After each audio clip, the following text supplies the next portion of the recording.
Bonsoir mes camarades.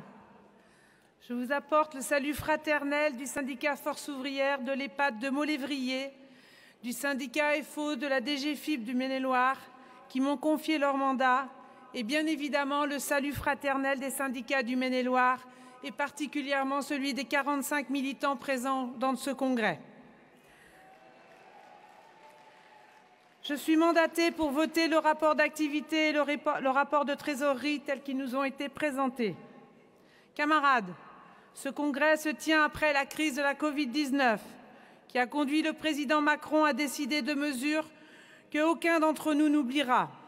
État d'urgence qui perdure et qui risque de perdurer encore. Confinement généralisé, fermeture des commerces non essentiels dans les lieux de culture, interdiction des rassemblements. Et cette période, mes camarades, a mis en avant la désorganisation totale de notre système de santé, des hôpitaux et des EHPAD.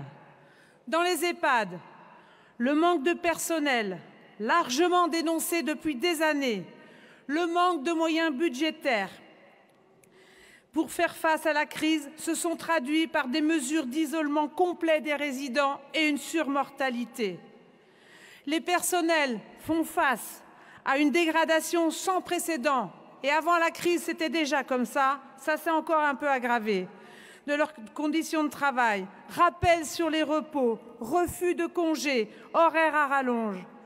Dans le groupe VIVE, dans la région des Pays de la Loire, il manque 260 soignants dans les EHPAD.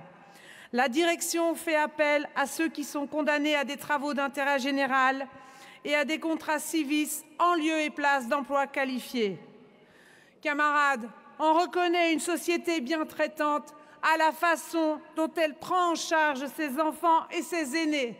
Alors, mes camarades, on a une sacrée marge de progression dans ces deux secteurs. J'ai en mémoire l'intervention de notre camarade Jean-Marie Bello, alors secrétaire de la Fédération des services publics et de santé au congrès de Villepinte sur la question des EHPAD, et constat est fait que depuis plus de 15 ans, la situation s'est dégradée à un point qui aujourd'hui n'est plus tolérable. Et Orpea, ce n'est que la face émergée de l'iceberg. Revendiquer un patient pour un résident, des budgets suffisants, c'est le minimum. Il faut réévaluer les salaires.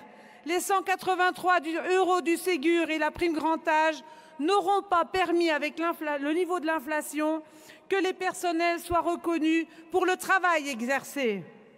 Dans la région des Pays de la Loire, comme l'a dit mon camarade Benjamin, les camarades, avec le soutien des UDR, de l'UCR, des unions départementales, ont organisé une conférence qui a réuni plus de 130 délégués. Ils ont décidé d'un rassemblement le 14 juin à l'ERS pour porter les revendications et avec d'autres si possible. Nous y serons avec l'interprofessionnel. Alors, mes camarades, ce congrès doit être sur ce sujet comme sur d'autres un point d'appui pour que tous ensemble nous décidions de soutenir les personnels et de faire de la question des EHPAD comme celle de l'hospitalisation une priorité, mes camarades. Il est un sujet, celui de la prestation sociale complémentaire, que je vais aborder avec vous aujourd'hui. Et je vais me contenter de redire ce que j'ai dit au CCN parce que vous êtes beaucoup plus nombreux à l'entendre. Reprenons, mes camarades, l'histoire de l'accord national interprofessionnel de 2016 sur la généralisation de la complémentaire santé dans le secteur privé. La mise à signature de cet accord national interpro, je vous le rappelle, porté par la CFDT, a fait débat dans l'organisation, particulièrement lors d'un meeting à Paris, à la Halle Fraissinet, où unanimement nous l'avons qualifié d'attaque en règle contre la sécurité sociale quand la mutualité se revêt en substitut de la Sécu. Force ouvrière n'a pas signé cet accord et nous nous en félicitons. En effet, lors de sa mise en œuvre dans les entreprises, bon nombre de patrons ont profité de la situation pour dénoncer les accords existants, pour substituer à la négociation collective une décision unilatérale avec comme base de couverture le panier de soins et une cotisation minimum. Nous savons aujourd'hui ce qu'il en coûte aux salariés tous les mois pour bénéficier d'une couverture complémentaire de santé à la hauteur de ses besoins.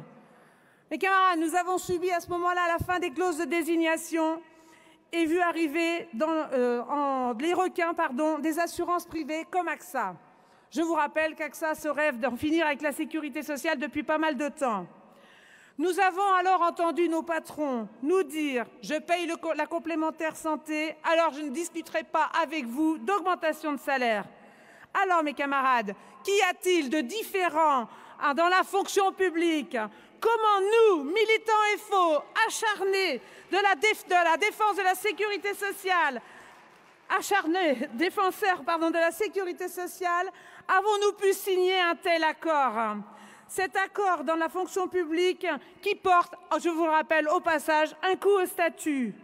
Si la signature, mes camarades, a été donnée pour les 15 €, nous sommes loin de l'augmentation de plus de 22% que revendiquent les fonctionnaires sur leur point d'indice.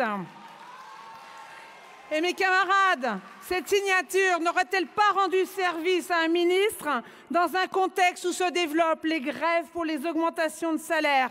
C'est la question que se posent bon nombre de fonctionnaires, mes camarades. Il nous faut réaffirmer notre liberté et notre indépendance à porter les revendications partout, et particulièrement sur les salaires, les retraites, et être attentif à ce que veut faire le gouvernement des organisations syndicales.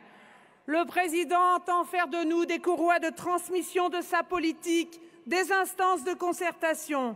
Nous ne serons ni l'un ni l'autre, mes camarades. Plus que jamais, il nous faut être attentifs à l'écoute des salariés et répondre à leurs préoccupations.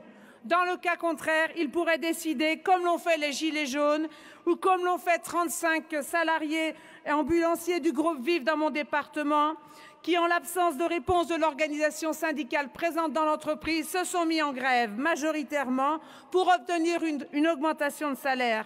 Depuis, ils ont constitué une section force ouvrière et ils sont en train de préparer un mouvement de plus grande ampleur pour obtenir satisfaction. C'est ça, mes camarades, notre travail.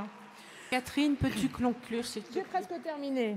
Préparer le rapport de force pour gagner sur leurs revendications, c'est renforcer l'organisation, c'est poursuivre sans relâche notre développement. Soyons déterminés et rebelles. Ne laissons personne décider pour nous. Nous allons discuter dans les résolutions et nous sortirons unis de ce congrès et prêts à mener toutes les batailles, y compris en décidant de la grève dans l'unité la plus large. Mes camarades, je ne peux terminer cette intervention sans souhaiter à Yves une belle retraite, mais sans doute non loin de l'organisation. Yves, si nous n'avons pas toujours été d'accord, toutes nos discussions ont été loyales, amicales, constructives, et je tenais à te le dire, elles nous ont permis d'avancer ensemble. Je te souhaite de profiter au mieux de cette nouvelle vie. Vive la Confédération Générale du Travail Force Ouvrière! Merci Catherine.